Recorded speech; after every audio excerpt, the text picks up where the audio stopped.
Ganesha tutorials YouTube ಚಾನೆಲ್ಗೆ ಸ್ವಾಗತ.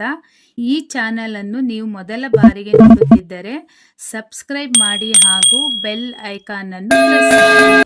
मेरे प्यारे बच्चों, आज मैं 8वीं कक्षा के पाठ पढ़ा रही हूँ।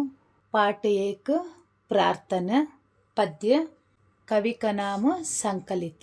अच्छा बच्चों, सब ध्यान से देखो। अब मनुष्य जीवन में सद्भाव का प्रधान स्थान है। छोटे बड़े का भेदभाव ना करते हुए सबके साथ मिलजुल कर रहना चाहिए।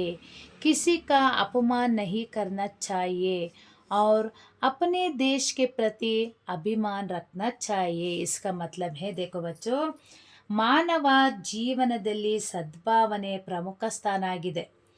ಪ್ರಾರ್ಥನಾ ಪದ್ಯದಲ್ಲಿ ಕವಿ ಚಿಕ್ಕವರು ದೊಡ್ಡವರು ಜೊತೆಗೂಡಿ ಬಾಳಲು ಭೇದವಿಲ್ಲದೆ ದೇವರಲ್ಲಿ ಪ್ರಾರ್ಥಿಸುತ್ತಿದ್ದಾನೆ.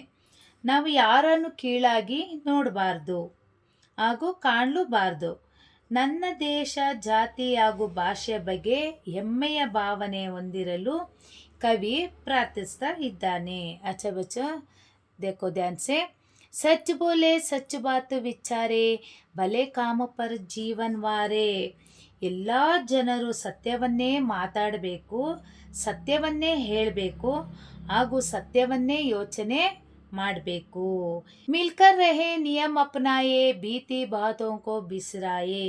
ನಾವೆಲ್ಲರೂ ಒಟ್ಟಾಗಿ ಇರಬೇಕು, ಹಿಂದೆ ನಡೆದ ವಿಚಾರಗಳನ್ನೆಲ್ಲ ಮರಿಬೇಕು. ಚೋಟೆ ಬಡೆ ಸಭೆ ಮಿಲ್ಚಾಯೆ ಗಿರೆ ಹೂವೆಂಕು ತುರಂತ್ ಉಟ್ಟಾಯೆ. ಚಿಕ್ಕವರು ದೊಡ್ಡವರು ಎಲ್ಲರೂ ಒಟ್ಟಿಗೆ ಕೂಡಿ ಬಾಳಬೇಕು, ಕೆಳಗೆ ಬಿದ್ದಂತಹ ವಸ್ತುವನ್ನು ಎತ್ತಬೇಕು. ಕರೆ ಕಿಸಿ ಕಾ ನಾ ಅಪಮಾನ ಐಸಿ ಹಿ ಮತಿ ದೋ ಭಗವಾನ್. ಯಾರನ್ನು ಅವಮಾನವನ್ನು ಮಾಡಬಾರ್ದು, ಇಂತಹ ಬುದ್ಧಿಯನ್ನು ದೇವರು ನಮಗೆ ಕರುಣಿಸಲಿ ಅಂತ ಕೇಳ್ಕೊಡ್ತಾ ಇದ್ದಾರೆ.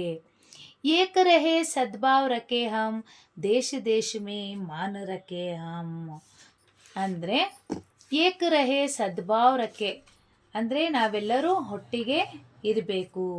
ದೇಶದ ಎಲ್ಲ ಜನರು ಪರಸ್ಪರ ಒಗ್ಗಟ್ಟಿನಿಂದ ಸದ್ಭಾವನೆಯಿಂದ ಇರಬೇಕು, ಆಗ ದೇಶಕ್ಕೆ ಒಂದು ಗೌರವ ಸಿಗುತ್ತೆ.